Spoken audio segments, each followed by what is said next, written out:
নমস্কার, আশ্রী বেঙ্গলি অ্যাস্ট্রোমো চ্যানেলে আপনাদের প্রত্যেককেই স্বাগত জানাই। আজকে বক্রী শনির ফলাফল নিয়ে আলোচনা করব। কুম্ভ রাশির জাতক জাতিকা কেমন ফল পাবে। 13 জুলাই থেকে 28 নভেম্বর পর্যন্ত এই শনি বক্রী হচ্ছে। এর ফলে কুম্ভ রাশির জাতক জাতিকা অনেকটা দায়িত্বশীল হয়ে উঠবে এবং দায়বদ্ধতা কিন্তু অনেকটা বাড়বে। সেটা পারিবারিক এবং নিজের জীবনের আনুষঙ্গিক অনেক কিছু। কিন্তু বক্রী কি এটা কিন্তু জানতে হবে আগে। আর একই সঙ্গে বলবো যে এখানে কিছু বিধিনিষেধ, যে বিধিনিষেধগুলো আপনারা যদি সঠিকভাবে পালন করতে পারেন 100% আপনি শনি বক্রী অবস্থাতেও অনেক সুফল পাবেন। তাই ভিডিওটি শেষ পর্যন্ত দেখার অনুরোধ রইল। এখন বক্রী শনি কি সেটা আমাদের একটু জানতে হবে। যে কোনো প্ল্যানেট, বক্রী মানে হচ্ছে পিছিয়ে পড়া, এই শব্দটার দ্বারা বোঝায়, কিন্তু আদৌ কোনো প্ল্যানেট পিছিয়ে পড়ে না। পৃথিবীর নিরিখে সেই প্ল্যানেটকে মনে হয় যে সে যেন পিছিয়ে আসছে। বিষয়টা কীরকম আমি যদিও একটি পাওয়ার পয়েন্ট প্রেজেন্টেশনের মাধ্যমে জানাবো, কিন্তু তার আগে বলবো যে এখানে একটু বুঝে নিন, না হলে ভুলটা ভুলই থেকে যায়। বোঝার ভুল আমাদের জীবনের সব থেকে বড় ভুল। দেখুন, প্রত্যেকটি প্ল্যানেট কিন্তু চক্রাকারে ঘুরছে, ক্লিয়ার, কিন্তু কেউ আগে কেউ বা পিছনে। এখন কোনো কোনো প্ল্যানেট মনে হয় পৃথিবীর নিরিখে সেই প্ল্যানেটটি যেন ফিরে আসছে, আদৌ কিন্তু সেটা ফিরে আসছে না। চক্রাকারে ঘোরার জন্য এরকমটা মনে হয়। ধরুন আমি এবং আপনি একসঙ্গে একটা রাউন্ড করে ঘুরছি, আপনার ঘোরাটা একটু দ্রুত হচ্ছে, আমারটা একটু আস্তে। এবার আমি কিংবা আপনি কখনো আমাদের এরকমটা মনে হবে যে আমি যেন আপনার থেকে ফিরে আসছি। এইটাকে বক্রী অবস্থা বলা হয়। আমি জানি না আপনারা কতটা বুঝলেন। আমি একটি বুধের পাওয়ার পয়েন্ট প্রেজেন্টেশনের মাধ্যমে দেখাচ্ছি বক্রী শনি কিরকম। আপনি দেখলেই বুঝতে পারবেন, তারপরে আমি আলোচনা করছি। চলুন আমরা আগে দেখে নিই।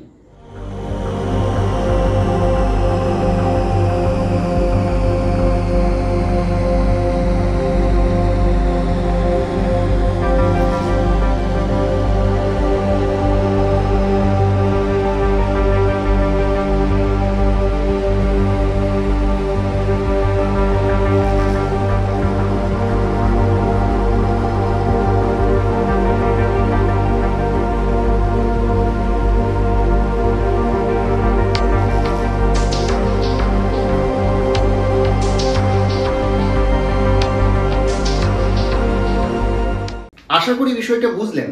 বিষয়টা কি, বক্রী কি। আমরা যখন বিষয়টা বুঝলাম, এবার আলোচনা করব এর প্রভাব কি। দেখুন, বক্রী অবস্থায় শনির যে দৃষ্টি, সে দৃষ্টি কিন্তু একই থাকে 3, 7, 10, কিন্তু দৃষ্টিটা উল্টে যায়। অর্থাৎ প্রত্যেকটা প্ল্যানেট সে কিন্তু আমাদের ঘড়ির উল্টো দিকে ঘোরে। এটাই কিন্তু বর্ণনা করা আছে আমাদের হোরাশাস্ত্র মতে, পরাশরী হোরাশাস্ত্র মতে। আর রাহু এবং কেতু, তার যে ট্রানজিটটা হয় সেটা কিন্তু ঘড়ির কাঁটার দিকে। তাহলে এই বক্রী অবস্থায় যে কোনো প্ল্যানেটের কিন্তু তার যে দৃষ্টি হবে সেটা কিন্তু বক্র, অর্থাৎ পিছনে। পিছনে দৃষ্টি মানে আমরা ন্যাচারালি জানি শনি কি করবে, ঘড়ির কাঁটার বিপরীত দিকে, কিন্তু এক্ষেত্রে ঘড়ির কাঁটার দিকে তার কিন্তু দৃষ্টি হবে। তার মানে এখন শনি রয়েছে মীন রাশির ঘরে। এখন মীন রাশির ঘর থেকে শনি তৃতীয় দৃষ্টি দেবে মকর রাশির ঘরে, সপ্তম দৃষ্টি দেবে কন্যা রাশির ঘরে এবং দশম দৃষ্টি দেবে মিথুন রাশির ঘরে। কুম্ভ রাশির সাপেক্ষে এই ঘরগুলো কি হচ্ছে, এই ঘরগুলো মকর রাশির ঘর হবে 12 হাউস, একই সঙ্গে কুম্ভ রাশির সাপেক্ষে কন্যা রাশির ঘর হবে 8ম হাউস এবং মিথুন রাশির ঘর হবে 5ম হাউস। তাহলে আমরা বুঝলাম 5ম হাউসে দৃষ্টি পাবে এবং 8ম হাউসে দৃষ্টি পাবে এবং 12 হাউসে দৃষ্টি পাবে। তাহলে এই যে বক্র দৃষ্টি কখনো শুভ বলে মনে করা হয় না। তাহলে কি এটা কি অশুভ? হ্যাঁ, অশুভ তাদের যাদের ক্ষেত্রে শনি অশুভ। ভালো করে বুঝবেন, আপনার জন্মছকে যদি শনি অশুভ থাকে বা শনির কুদৃষ্টি থাকে কিংবা শনির দশা চলছে, সেই শনি অশুভ, তাহলে ডেফিনেটলি খারাপ। কিন্তু যদি শনি শুভ হয়, আপনার যোগকারক গ্রহ হয়, তাহলে কিন্তু এটা অশুভ নয়। অনেক সময় শুভ না থাকলেও শুভ থাকলেও কিছু মানুষ তাদের কিছু কর্মকাণ্ডের দ্বারা অশুভ করে ফেলে। সেই 3টে কাজ কি কি তা আমি অবশ্যই বলবো, কিন্তু তার আগে বলবো ফলাফলটা কি পাচ্ছে। ফলাফল হচ্ছে, দেখুন, দ্বিতীয় ভাবে কিন্তু বকরি হচ্ছে, দ্বিতীয় ভাব হচ্ছে আমাদের পরিবার এবং আমাদের সেভিংসের জায়গা, অর্থাৎ আমাদের অর্থনৈতিক জায়গায় কিন্তু একটা চাপ পড়বে। মীন রাশি হচ্ছে আপনাদের দ্বিতীয় হাউস, যে দ্বিতীয় হাউসে বকরি হচ্ছে, তাহলে পারিবারিক দায়বদ্ধতা বাড়বে, দায়িত্ব বাড়বে এবং আপনার অর্থনৈতিক জায়গাটা একটু উইক হবে। তবে ইনকাম বাড়বে, ব্যয় বেশি হবে। 12 হাউস কানেকশনের জন্য খুব ভালো করে বুঝবেন এখানে। এবং আপনার নতুন কাজের শ্রীবৃদ্ধি ঘটবে, কিন্তু দায়িত্ব বাড়বে, অর্থাৎ কাজের চাপ বাড়বে, অর্থ বাড়বে, কিন্তু আপনার সেই ব্যয়ও হবে। এবং 12 হাউস কানেক্ট মানে হচ্ছে রোগ বৃদ্ধি, অর্থাৎ পারিবারিক দিক থেকে এবং আপনার নিজের হেলথের দিক থেকে আপনার অর্থ ব্যয় হওয়ার যোগ থাকবে এই সময়টা। এখন এর সঙ্গে বলবো অষ্টম হাউসে দৃষ্টি পড়ছে। অষ্টমে দৃষ্টি মানে কিন্তু মামলা মোকদ্দমা, একই সঙ্গে অষ্টম মানে আমাদের অনেক কিছু গন্ডগোল বোঝায় এবং প্রপার্টি যুক্ত সমস্যা বোঝায়। সেই দিকে আপনি যদি সঠিকভাবে ফোকাস করতে পারেন, সেখানে সাকসেসও কিন্তু আসবে। এই কথাটা মাথায় রাখবেন, শনি সততা দেখে। যদি কোনো ব্যক্তির মধ্যে সততা থাকে, যদি সে কোনো ব্যক্তিকে কায়মনোবাক্যে পীড়িত না করে, যদি সে পরকীয়া না করে, যদি সে কোনো রকম বাজে দ্রব্য গ্রহণ না করে, অর্থাৎ বিভিন্ন অ্যাডিকশন, সেটা বিভিন্ন বাজে জিনিস গ্রহণ না করে, নিজেকে যদি ঠিক রাখে, নিজের মধ্যে সাত্ত্বিকতা বজায় রাখে, চারিত্রিক দিক দিয়ে, মানসিক দিক দিয়ে এবং খাদ্য খাবারের দিক দিয়ে, তাহলে ডেফিনেটলি সেই ব্যক্তি কিন্তু এই অষ্টম ঘরের যে কানেক্ট রয়েছে সেখানে কিন্তু ভালো ফল পাবে।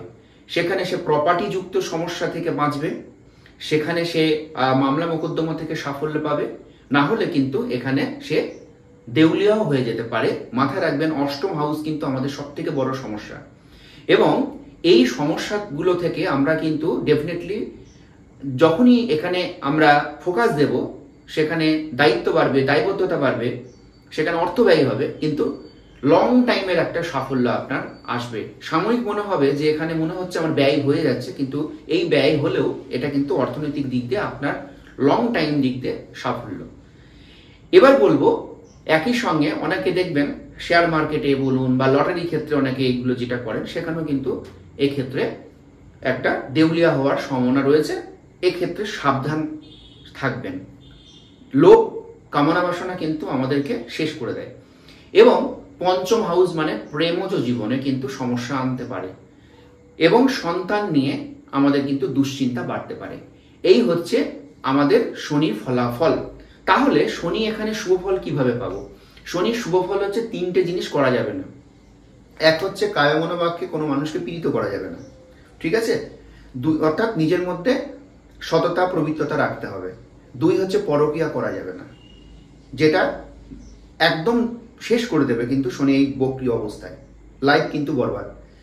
এবং 3 নাম্বার, যেটা সব থেকে বড় বিষয় আপনি মনে রাখুন, সেটা হচ্ছে আপনার কামনা বাসনাকে নিয়ন্ত্রণ রাখুন। বিশেষ করে যে লটারি কাটা, জুয়া খেলা, তারপরে ধরুন ড্রিঙ্ক করা, বিভিন্ন কিছু অ্যাডিকশনের মধ্যে নিজেকে লিপ্ত হয়ে যাওয়া, এগুলো থেকে যদি আপনি নিজেকে বিরত রাখতে পারেন, শনির এই বক্রি অবস্থায় আপনার দায়িত্ব বাড়বে, দায়বদ্ধতা বাড়বে, আপনার মাথায় চাপ বাড়বে, টেনশন বাড়বে, অনেক কিছু প্রবলেম আসলেও আপনি কিন্তু নিজের জায়গায় ঠিক থাকবেন এবং আপনার সাস্টেনেবল ডেভেলপমেন্ট কিন্তু হবে। এবং বক্রি মানে ফিরে আসা, অর্থাৎ আপনার লাইফে হারানো অনেক কিছু কিন্তু আপনি ফিরে পাবেন যদি আপনি নিজের জায়গায় ঠিক রাখতে পারেন, এই ডিসিপ্লিনগুলো মেনটেন করতে পারেন। তাহলে কি ভালো কাজ করা যেতে পারে? শনির মাইথোলজি অনুযায়ী যদি আমরা জানি, যদি বজরংবলী উপাসনা করা যায়, শনি মঙ্গল আপনি নিরামিষ খান এবং বজরংবলী মন্দিরে পুজো দিন। কেউ যদি পারেন হনুমান চল্লিশা পড়বেন, কিন্তু হনুমান চল্লিশা প্রতিদিন পড়বেন না, কারণ প্রতিদিন আপনি আমিষ হয়তো বা খাচ্ছেন অন্যান্য দিন, সেদিনও যদি আপনি হনুমান চল্লিশা পাঠ করেন, সেক্ষেত্রে বিপদ বাড়বে, অর্থাৎ পাপ বাড়বে, ঠিক আছে? তাহলে শনি মঙ্গলে একমাত্র হনুমান চল্লিশা পাঠ করুন এবং রাতে বেলায় পাঠ করুন, 8টা নাগাদ 9টা নাগাদ। এবং কারণ হচ্ছে শক্তির আরাধনা রাতে করতে হয়। একই সঙ্গে শ্রী রামচন্দ্রের আগে আরাধনা করুন, অর্থাৎ তাকে ধ্যান করুন, তারপরে হনুমান চল্লিশা 3 বার পাঠ করুন, তাহলে আপনি অত্যন্ত সুফল পাবেন। ক্লিয়ার? তাহলে মাইথোলজি বলছে যে যদি হনুমানজির উপাসনা করি, তাহলে আমাদের শনির বক্র দৃষ্টি লাগে না, অর্থাৎ কুপ্রভাবটা আসে না। এবং দ্বিতীয়ত কাজ হচ্ছে যদি সঠিকভাবে প্রেডিকশন করে সঠিক গাইড মেনে চলা যায়, কারণ সবকিছু ফলাফল তো আমার ব্যক্তিগত লগ্ন চার্ট নিরিখে দেবে ট্রানজিট, তাই এটা কিন্তু ইম্পর্টেন্ট। আর তার থেকেও বেশি গুরুত্ব আমি যেটা বললাম, সঠিক ডিসিপ্লিন এবং সঠিক বিধিনিষেধ, যেটা আপনাকে বললাম একটু আগে। তাই নতুনভাবে আর বলছি না। চাপ বাড়বে, টেনশন বাড়বে, শারীরিক অনেক কিছু প্রবলেম আসতে পারে, কিন্তু যদি আমরা সঠিক ডিসিপ্লিন মেনটেন করে চলতে পারি, সঠিক বিধিনিষেধগুলো মেনটেন করে চলতে পারি, তাহলে ডেফিনেটলি ভালো থাকা যায়। আর বক্রী শনি নিয়ে ভয় পাওয়ার কিছু নেই যদি আপনি সঠিকভাবে চলেন। আর বেঠিকভাবে চললেই বক্রী শনি কিন্তু আমাদেরকে দেউলিয়া করতে পারে, আমাদের লাইফকে বরবাদ করতে পারে, না হলে শারীরিকভাবে পূর্ণাঙ্গ একটা লাইফ দিতে পারে। যখন বক্রী শনি শেষ হয়ে যাবে তখন আপনার লাইফে অনেক কিছু দিয়ে যাবে, ফিরে আসবে অনেক কিছু আপনার জীবনে। সেটা আপনার চাকরি, সেটা আপনার ব্যবসা, সেটা আপনার জীবনসঙ্গী, এবং সেটা আপনার দাম্পত্য জীবন এবং সন্তান সুখ, সমস্ত কিছু কিন্তু এই বক্রী শনি আপনাকে দিয়ে যাবে যদি আপনি নিজের জায়গাটা ঠিক রাখতে পারেন। আশা করি বুঝতে পেরেছেন। চলুন আবার নতুন ভিডিও দেখা হবে। ভালো থাকুন, সুস্থ থাকুন। নমস্কার।